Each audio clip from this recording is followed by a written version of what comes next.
Welcome! This video will take some of the PowerBasic Console Compiler code we prepared in our last video and add even more string functions and an introduction to user-defined types. This is the code we used in our last video. Today we're going to do something a little different with the data. As you remember, the data we had came from a file which had a number of named columns, and we've added one new column called blood group. What we're going to do today, we're still going to pull the information in from this file, but we're going to handle it internally a little differently. Now, in the code we had before, we had a function called read the file into an array, which read the entire file into an array, a string array, which we could then manipulate.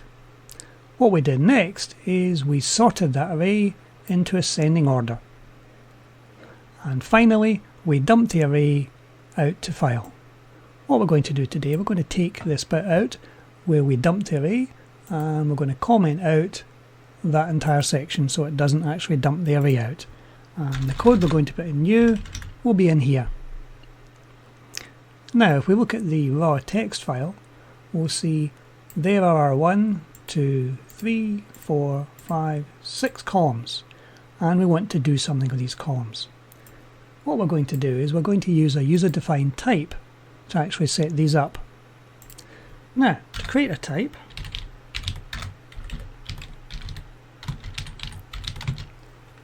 we have to give it a name. So, in this case, we will call it UDT.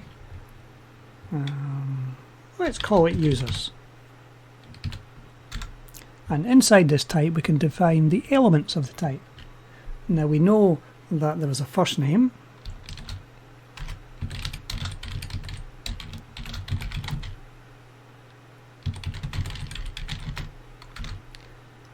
and there is a surname. Now before we go any further, something I'll tell about what we handle strings inside here. A normal string in PowerBasic is a dynamic string. It can be 1 character long, it can be 1,000,000 characters long. You don't have to tell PowerBasic how big the string is going to be. However, once we're working inside user-defined types, the strings are basically fixed length. So we're basically saying how big this string is for the first name. So if we say, let's give us 50 characters for the first name, and possibly surnames might be a wee bit longer, so we'll give them 100 characters. That's the maximum size this particular field will actually take. And we have address,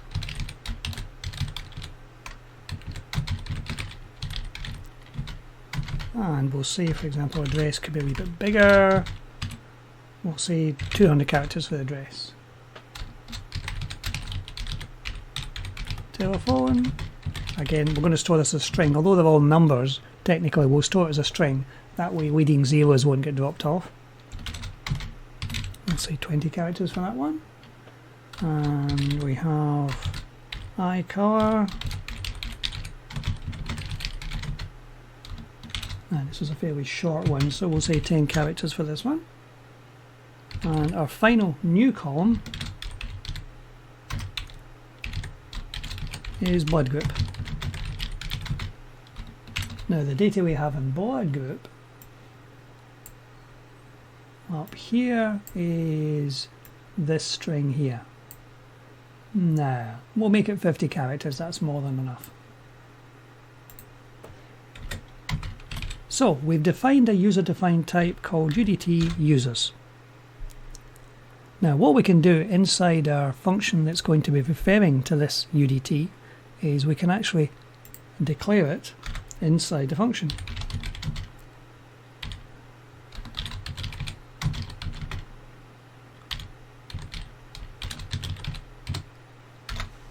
There we go. We're defining a variable called user, and we're declaring it as a user-defined type as opposed to being one of these types along a string. We've defined what that one actually is. Now assuming we've made no syntactical errors, we'll try compiling that, and it compiles clean. So PowerBasic is quite happy with what we've done. Now how do we actually reference these in code? Now you remember when we actually pull this information into an array, we have each element of this array having one line of the data. In other words, the very first line would have the header line. The next line would be the first data line, and so on. So we know that the header line from our work in the previous video starts at the 0 element of the array. So we want to start from 1. So we're basically wanting to do a for next loop through this array. So we will declare our variable up here, which we're just going to use to go round the elements in the array. And we'll use the ubound command we used the other day to work out how big the array actually is. And then we will loop. Now within this, we know that we had a function previously that pulled information out of that data line. If we nip back to here, we'll find in the read the file function we created originally, we had this text, which we're just going to borrow. And we'll put it in here.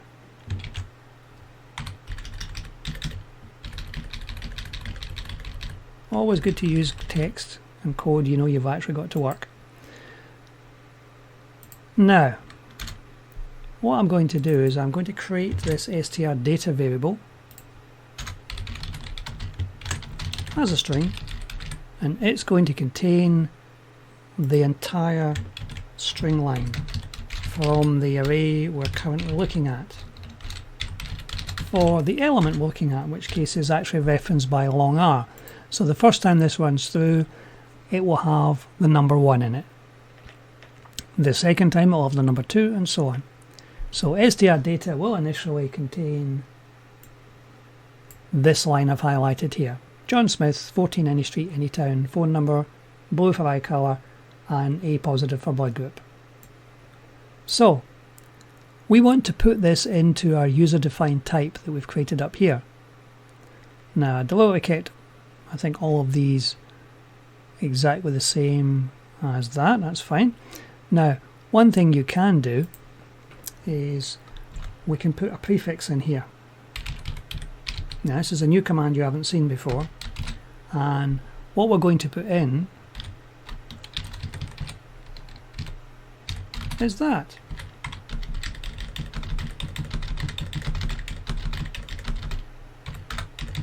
I'll explain in a moment what we're actually doing. Now, what the prefix command actually does is it puts this string here at the beginning of the next line of code. So basically what it's doing is it's typing that for you on every single line after that until you get to the end prefix. So what we're doing is we're using the users that was defined up here. It was a user, wasn't it? It was user, not users. user.str4name, which is, oh, we called it forename, didn't we? Right, okay, well let's just change the name so we get this to work properly. Call it forename. Forename, surname, address, telephone. Yes, yes. So, forename is going to be equal to the first delimited field done by tab. So putting this prefix in means it saves you a bit of typing, and it will pick up all these quite successfully. Now the only thing we haven't picked up is our new field, which is the one that's called blood group in. So we've created blood group up there, so all we need to do is put blood group down there, and it's going to be equal to, in this case, the next column. First name is 1, 2, 3, 4, 5 is eye colour. We haven't got eye colour either, okay. And 6 is blood group, so we'll need 2 for this. We'll need eye colour as well, because we weren't picking that one up. So if we just did that and used our parse command to slice up the string, So it's the 5th element for eye color, and it's the 6th element for blood group. This would take the data and pull it out quite happily. Now, we'll try this first because we know what the format of the file is. Now, the blood group we're storing entirely as the string we have in here.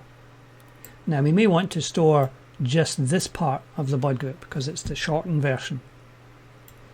So I'm going to create a new variable inside UDP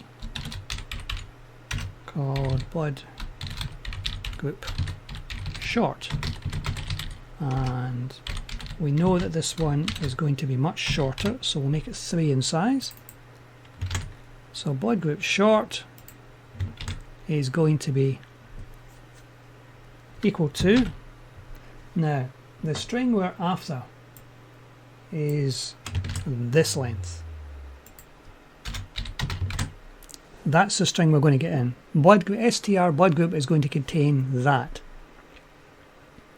So we want to effectively just get this bit out of it. So how to actually get that? Now, we can pick up this and this, which is the value we just set a moment ago, and we're going to parse that. And what we're going to parse it on is, we know that the characters we're interested in appear between the open bracket and the closed bracket. So what we've done all our parsing before is we've looked for a single character as being the delimiter. What we're going to do here is something a little different. We're going to use the prefix any. So we're going to consider either open bracket or closed bracket as being a delimiter.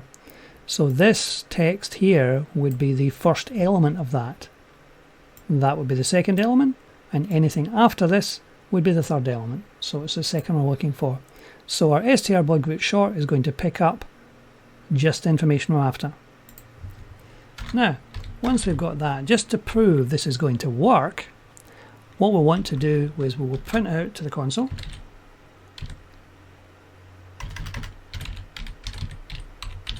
the data we've actually stored in these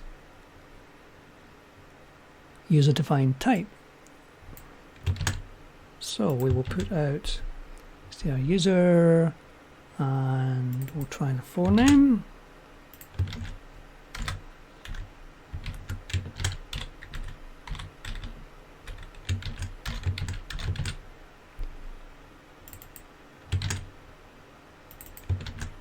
Name, we'll put the user bit in later, and the address as well. I'll have the telephone, and the last one we'll do, and the last two we'll do, will be the blood group.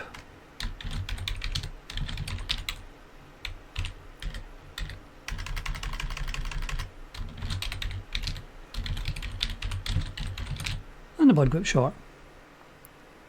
Now, at that point, we want to actually, I think we'll do this just for the first line. So rather than doing it from 1 to the end of the array, we'll do it from 1 to 1,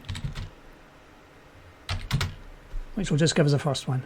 Now, if we've coded this correctly, this should compile clean, which it doesn't.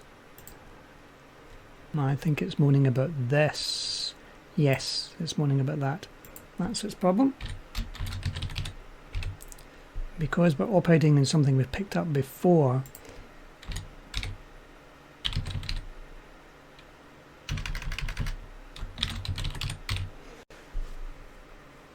these aren't standalone variables in their own right, they're actually part of the user-defined type.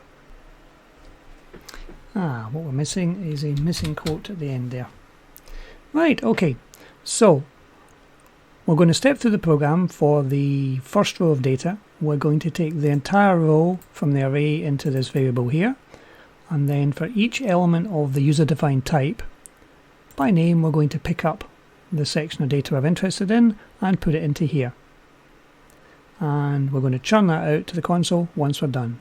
So if we try compiling that now, it compiles quite happily. So we're going to push the information out to the console. Now, as you'll remember, when we defined this user-defined type, the user-defined type had fixed length strings for each of the values. Now, ideally, we just want the data that's in there. We don't want the extra spaces. So what we can do, we can use another string command called trim, which, if you put it in like this, it will trim any spaces from either the beginning or the end of the string that follows.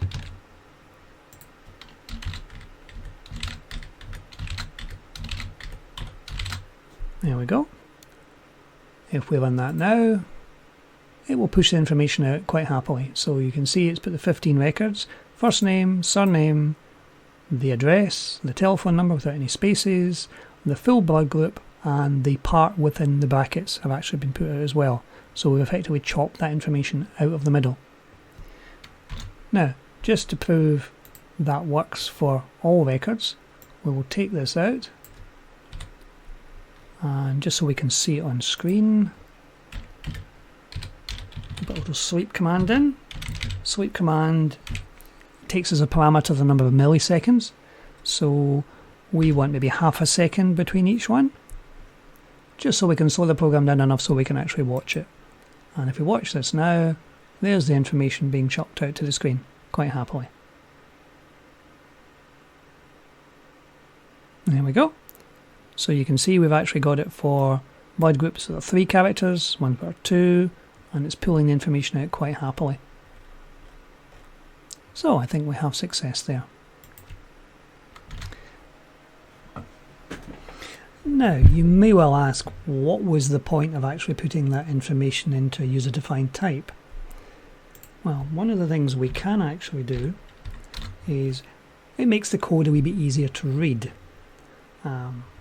If we're actually wanting to do some of the conditional output, we could actually say if user dot wide group short equals, and then we're looking for let's say an A minus,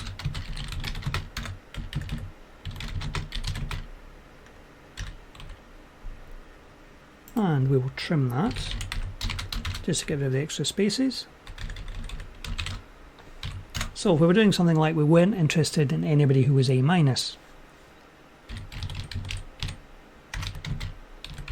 so we will just do an iterate for, which would take us down to the next, and we would not output anybody who was A minus. So if we actually ran that now, there'll be no A minuses in our data coming out. A B minuses, but no A minuses.